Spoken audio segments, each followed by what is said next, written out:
আমার ম্যাডাম আমারে একদিন হাত চাপি ধরি আমার ঘরের পিছনে নিয়ে গেছে।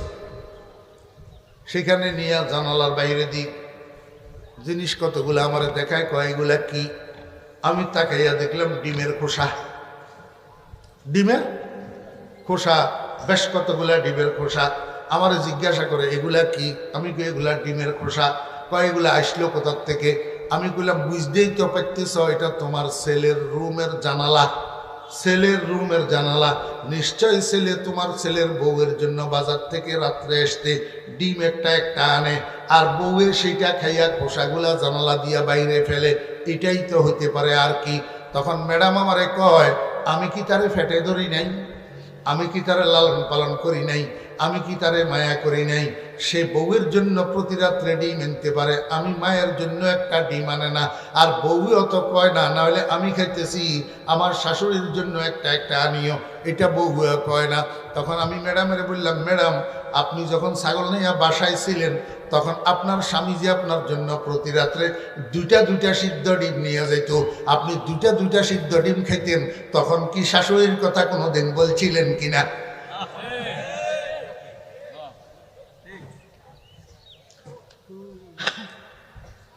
এবার তো আপনি সবসময় উল্টা, আপনি সবসময় উল্টা। বুঝে থাকলে বলেন তো আমি উল্টা কইলাম না বাল্টা কইলাম? বাল্টা না কইলাম। এখন আমারে কয় আমি নাকি সবসময় উল্টা। আসলে আমি উল্টা না, উনি উল্টা। উনি যখন বউ ছিলেন উনি স্বামীর আনা দুটা দুটা সিদ্ধ ডিম প্রতি রাত্রে খাইতেন, তখন ভালো লাগতো।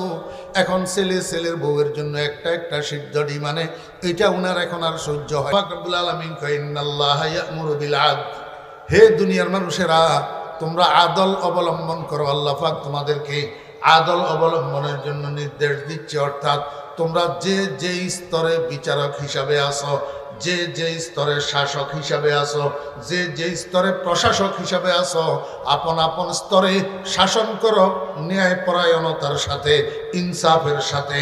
তোমরা যার যার স্তরে বিচার করো ন্যায়পরায়ণতার সাথে। অদুস্থ হাইকোর্ট আর সুপ্রিম কোর্ট, জজ কোর্ট, আদালত যেরকম একটা বিচারালয়, আপনার পরিবারটাও একটা বিচারালয়। আপনার পরিবারের জন্য বিচারক আপনি, জজ আপনি। আপনার ঘরের মধ্যে আল্লাহু আকবার দুইটা মহিলা আছে। কয়টা মহিলা? কয়টা? দুইটা। একটা আপনার ওয়াইফ আর একটা আপনার মেয়ে, দুইটা মহিলা। আপনার একটা ছেলেও আছে, ছেলেটাকে এখনো বিয়ে করার নাই। যতদিন ছেলেটাকে বিয়ে করার নাই ততদিন পরিবারের সমস্ত কাজকর্মরা এই দুইজন মহিলাই করছে। একজন হলো আপনার ওয়াইফ আর একজন হলো আপনার মেয়ে। কিছুদিন পরে ছেলেটাকে যখন বিয়ে করাইছেন, আমার বেয়েরা দোস্ত আবাব, এই ছেলের বউ ঘরে আসার সাথে সাথে ঘরের এই দুইজন মহিলা এখন নবাব হইয়া গেছে। এই দুইজন মহিলা এখন নবাব হইয়া গেছে। এখন একটা কাজও আর এই দুইজন মহিলা করে না। ঘর ঝাড়ু দেয় না, থালা বাসনগুলা ধোয় না, হাঁড়ি ফাতিলগুলা ধোয় না, তরকারি কাটে না, মাছ কাটে না, গোশত কাটে না। এখন সমস্ত কাজের দায়ভার যাইয়া পড়ছে ছেলের বউয়ের উপর। আমাদের দেশের মানুষেরা ছেলে বিয়ে করাইলে মনে করে ছেলের বউ না, একটা চাকরানি বুঝি ঘরে ঢুকলো।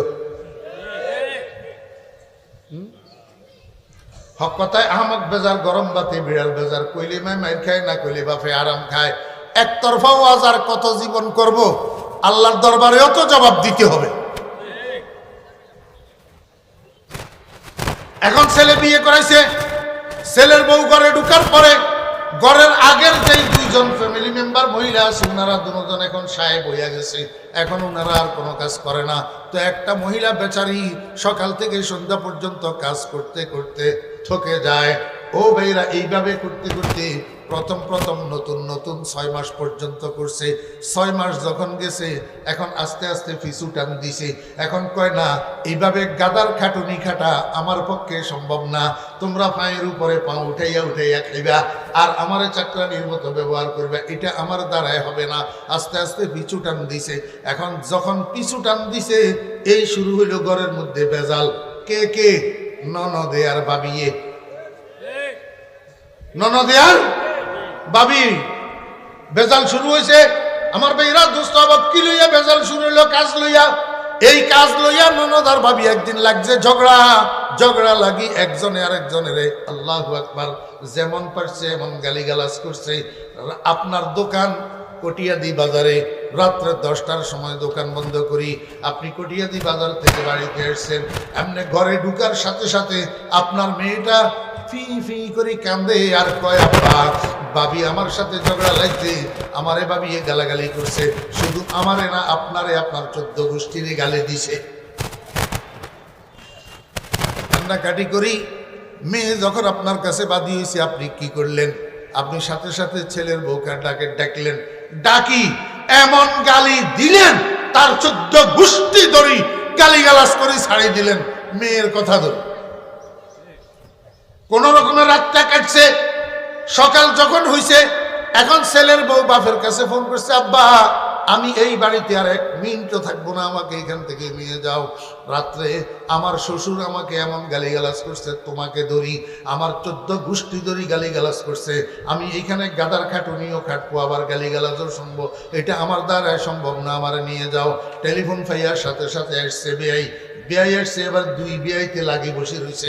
শেষ পর্যন্ত সম্পর্কটা বিচ্ছিন্ন হয়ে গেছে। আমার বেইরাত দোস্ত আবাব, কারণটা কি? কারণ হইল বেইনসাফির বিচার। কারণ কি? বেইনসাফির বিচার। ও বেইরাত দোস্ত আবাব, আপনার মেয়ে যখন কান্নাকাটি করি আপনার কাছে বাদী হইছে, তখন আপনার উচিত ছিল মেয়ের সামনে দাঁড় করাইয়া ছেলের বউটাকে ডাকতেন, ডাকিয়া বলতেন, মারে তুইও তো আমার মেয়ের মতো, তুইও তো আমার, কয় না, তুইও তো আমার বেইরাত দোস্ত আবাব, মনে কষ্ট নিবেন না, আমার মা বোনেরাও মনে কষ্ট নিবেন না, আপনারাও মনে কষ্ট নিবেন না। আমাদের মা বোনেরা যখন শাশুড়ি হইয়া যায়, তখন নিজেদের যৌবন কাল আর মনে থাকে না, নিজেদের যৌবন কাল আর মনে থাকে না। আমি গতকালও বলছি মাহফিলে, আমার নিজের ঘরের ঘটনা, আর মানুষের দিয়ে আর কত বলবো, নিজেরটা বলি। আমার ম্যাডাম আমারে একদিন হাত সাফি ধরি আমার ঘরের পিছনে নিয়ে গেছে, সেখানে নিয়ে জানালার বাইরে দিই জিনিস কতগুলো আমারে দেখায়, কয়গুলা কি? আমি তাকাইয়া দেখলাম ডিমের খোসা, ডিমের খোসা, বেশ কতগুলা ডিমের খোসা। আমারে জিজ্ঞাসা করে এগুলা কি? আমি কই এগুলা ডিমের খোসা। কয়গুলা আসলো কোথার থেকে? আমি কইলাম বুঝতেই তো পারতেছ, এটা তোমার ছেলের রুমের জানালা, ছেলের রুমের জানালা। নিশ্চয় ছেলে তোমার ছেলের বউয়ের জন্য বাজার থেকে রাত্রে আসতে ডিম একটা আনে, আর বউয়ের সেইটা খাইয়া খোসাগুলা জানালা দিয়া বাইরে ফেলে, এটাই তো হতে পারে, আর কি? তখন ম্যাডাম আমারে কয়, আমি কি তারে ফেটে ধরি নাই? আমি কি তারে লালন পালন করি নাই? আমি কি তারে মায়া করি নাই? সে বউয়ের জন্য প্রতি রাত্রে ডিম আনতে পারে, আমি মায়ের জন্য একটা ডিম আনে না, আর বউও তো কয় না, না হলে আমি খাইতেছি, আমার শাশুড়ির জন্য একটা আনিও, এটা বউও কয় না। তখন আমি ম্যাডামের বললাম, ম্যাডাম আপনি যখন ছাগল নিয়ে বাসায় ছিলেন, তখন আপনার স্বামী যে আপনার জন্য প্রতি রাত্রে 2টা সিদ্ধ ডিম নিয়ে যেত, আপনি 2টা সিদ্ধ ডিম খেতেন, তখন কি শাশুড়ির কথা কোনোদিন বলছিলেন কিনা?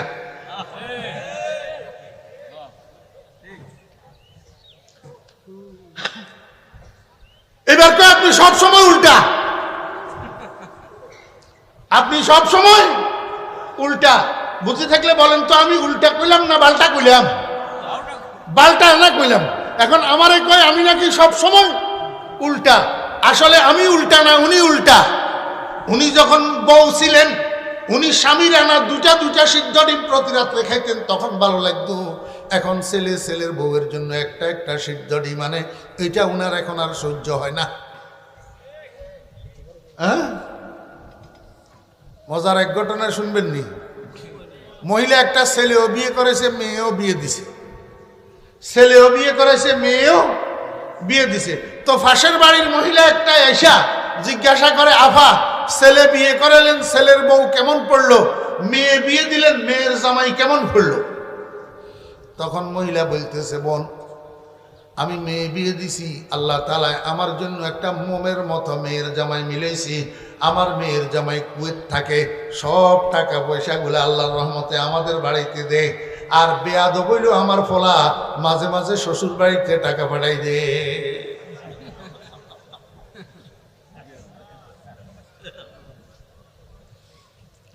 যেগুলা হাসে না এগুলা বুঝে নাই আবুল। রংপুরিয়ারা কি কয়? মফিস মফিস।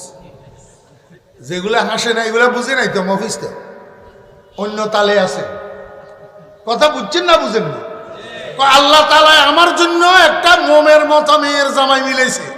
আমার মেয়ের জামাই কুয়েতে থাকে, সব টাকা পয়সাগুলো আমাদের বাড়িতে দেয়। বেয়াদব হইল আমার ভোলা যে মাঝে মাঝে শ্বশুর বাড়িতে টাকা দিয়ে দেয়। বছরে 6 মাসে শ্বশুর শাশুড়ির জন্য খাওয়ার জন্য 500-1000 টাকা হয়তো বা ফাটায়, সেটা বেয়াদব। আর উনার মেয়ের জামাই মা বাপের মাথায় লাথি মারি সব টাকা পয়সাগুলো শ্বশুর বাড়িতে দে, এটা বলে মোমের মতো মেয়ের জামাই। ইনসাফের ঘরে আগুন লাগছে নিয়ে এবার বলেন।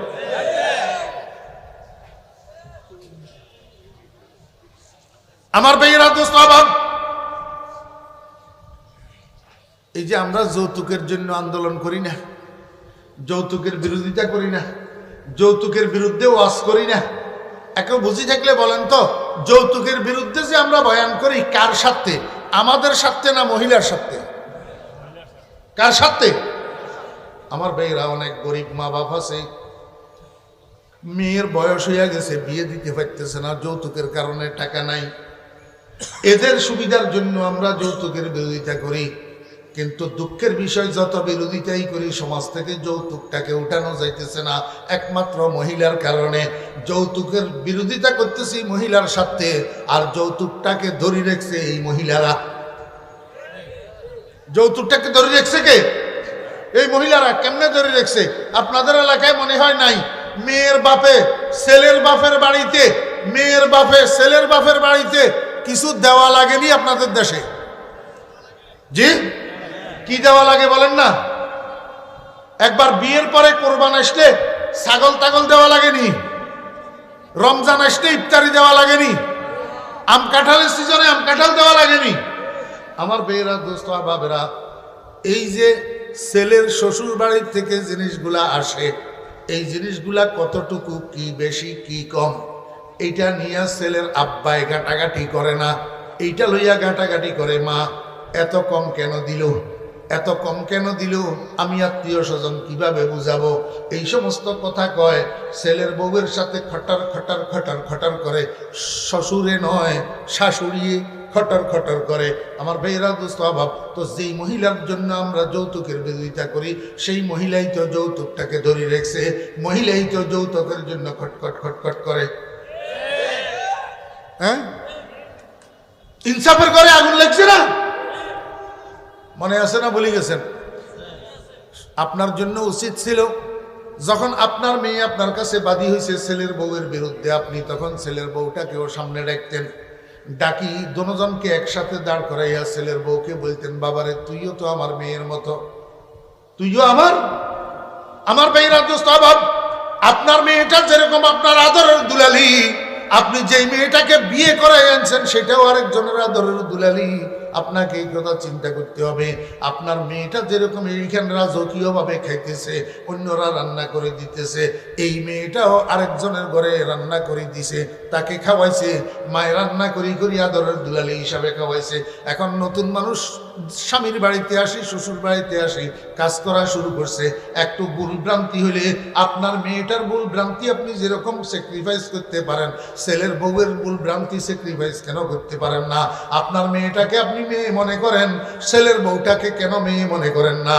আমার মায়েরা বোনেরা, আপনার মেয়েটাকে আপনি নিজের মেয়ের মতো দেখেন, ছেলের বউটাকে নিজের মেয়ের মতো কেন দেখেন না? যেই শ্বশুর শাশুড়ি ছেলের বউকে নিজের মেয়ের মতো দেখে, 1 নম্বরে সেই ঘরের মধ্যে কোনো অশান্তি নাই, 2 নম্বরে সেই ঘরের মধ্যে শ্বশুর শাশুড়ি শান্তিতে থাকে। আপনি নিজের মেয়ে হইলে কি হবে? নিজের মেয়ে আপনার খেদমত করবে না, আপনার সেবা করবে না।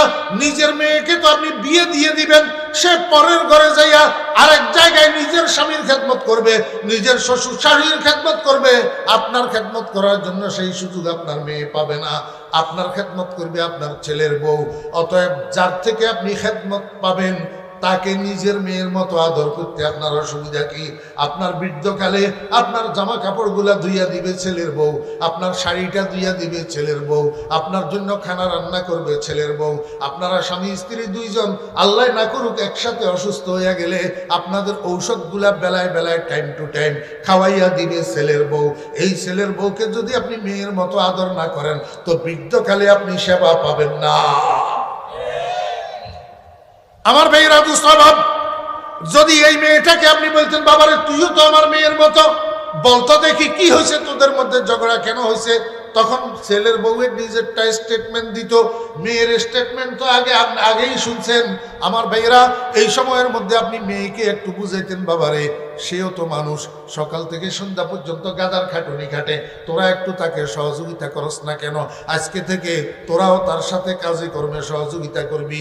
আর ছেলের বউকে বলবেন বাবারে তোর যদি বোন একটা থাকতো তাহলে তুই স্যাক্রিফাইস করতি না, একটু স্যাক্রিফাইস করিস, এটাও তো তোর বোনের মতো।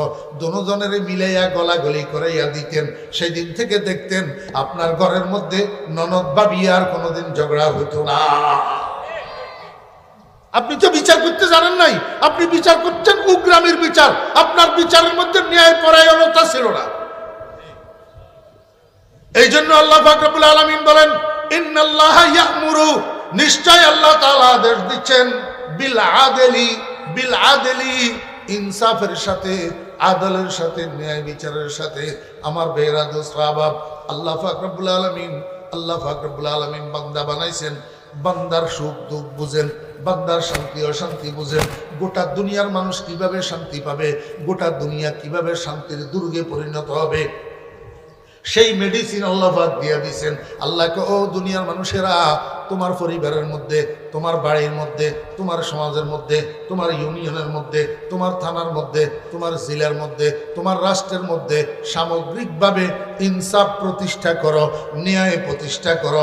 দেখবা পরিবার শান্তিময় হয়ে যাবে, সমাজ শান্তিময় হয়ে যাবে, থানা শান্তিময় হয়ে যাবে, জেলা শান্তিময় হয়ে যাবে, তোমার রাষ্ট্রের মধ্যে শান্তির বাতাস প্রবাহিত হতে শুরু করবে। ইনসাফ কায়েম করো, ইনসাফ কায়েম করো। খবরদার জুলুম করিও না, জুলুম করিও না। জুলুম করবা শান্তির পরিবর্তে অশান্তি পাইবা। আল্লাহু আকবার। জালেম জালেম জালেম জালেম, তুইও অশান্তি পাবি। আর যার উপরে জুলুম করতেছ সে সাময়িকভাবে যদিও অশান্তি ভোগ করে, কিন্তু আল্লাহ পাক তার জন্য শান্তির ব্যবস্থা করে রাখছে। ও জালেম, তুই দুনিয়াতে অশান্তি পাইতেছ, তোর মনে শান্তি নাই, আখিরাতে অশান্তি পাবি না। এই জন্য আল্লাহর হাবিব জনাব রাসূলুল্লাহ সাল্লাল্লাহু আলাইহি ওয়াসাল্লাম বলেন, আমার উম্মতেরা কিয়ামতের ময়দানে 7টা সূর্য হবে, তামার জমিন হবে। এই 7 সূর্যের তাপে তামার জমিন গরম হইয়া পায়ের তালুতে যে গরম লাগবে, এই গরমের চোটে মাথার মগজগুলো উতলাইতে থাকবে, ফোটা ফোটা ফোটা ফোটা হইয়া নাকে দিয়া ঝরতে থাকবে। বিভীষিকাময় গরমের কারণে গোটা কিয়ামতের ময়দানের মানুষগুলা মদ খাওয়া মাতালের মতো ছুটাছুটি করবে কিয়ামতের ময়দানে।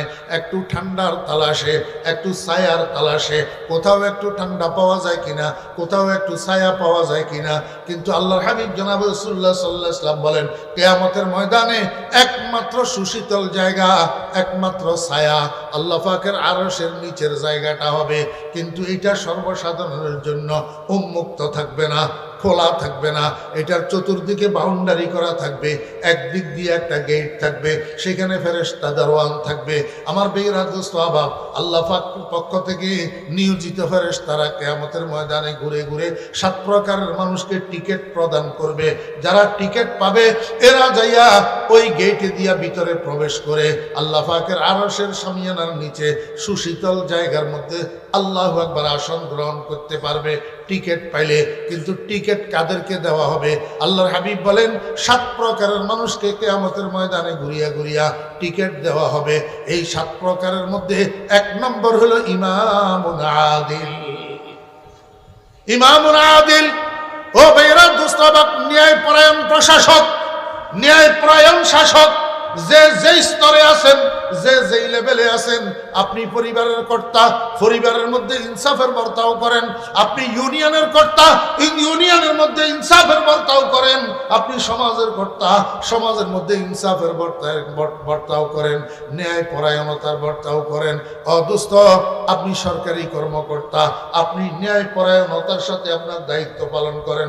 আপনি বেসরকারি প্রতিনিধি, আপনি ন্যায় পরায়ণতার সাথে আপনি জনগণকে পরিচালিত করেন।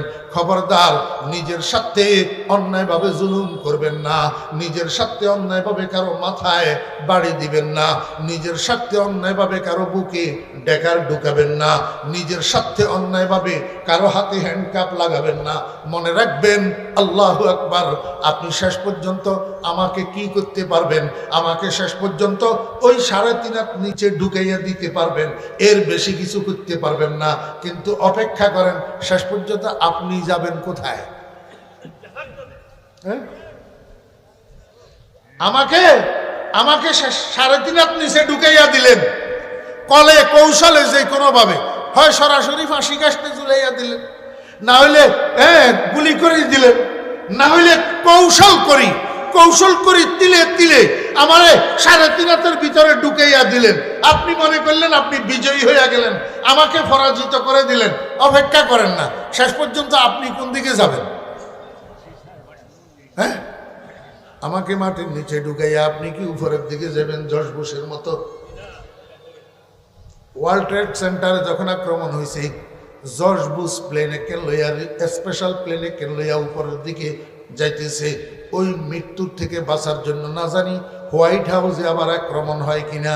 বেকুব না হইলে, পাগল না হইলে চিন্তা করল না কি রে, মৌতের বুলেটিটা তো উপরের দিক থেকে আসে, আমি যাইতেছি উপরের দিকে মৌতের থেকে বাঁচার জন্য। পাগল না হইলে মৌতের থেকে বাঁচার জন্য তোর নিচের দিকে না যাওয়ার দরকার, তুই আবার উপরের দিকে যাইতেছ আজরাইল ইসলামকে ওয়েলকাম জানানোর জন্য। আমি এই জন্য বলি, তুমি আমাকে কৌশল করি মাটির নিচে ঢুকাইয়া দিলা, শেষ পর্যন্ত তুমি যাবে কোথায়? আজকে না হলে 5 বছর পরে, আজকে না হলে 3 বছর পরে, আজকে না হলে 10 বছর পরে। তোমার আব্বা যখন গেছে, তোমার দাদা যখন গেছে, তুমিও যাইবা। আমার আব্বা যখন গেছে, আমার দাদা যখন গেছে, আমিও যাব। ওই সেখানে শেষ পর্যন্ত দেখাতে হবে, বাঁচার উপায় নাই। তুমি মনে করছো আমার হাতে হ্যান্ডকাপ লাগাইয়া, আমার বুকে গুলি ঢুকাইয়া, আমার গলায় ফাঁসির রশি লাগাইয়া তুমি বাঁচি গেলা। আসলে তুমি বাঁচি যাও নাই, তুমি আটকিয়া গেলা। কেন বুঝো না? এখনো সময় আছে, ইনসাফের মোকাবেলা করো, এখনো সময় আছে, ন্যায়ের বিচার করো, এখনো সময় আছে, ন্যায় পরায়ণতা অবলম্বন করো। না হলে আস্তে আস্তে বেইনসাফির আগুন লাগতে লাগতে লাগতে লাগতে শুধু আমার জন্য না, আমার জন্য, তোমার জন্য, সকলের জন্য এই বসবাসের স্থল অগ্নিপুরীতে পরিণত হবে। আল্লাহু আকবার।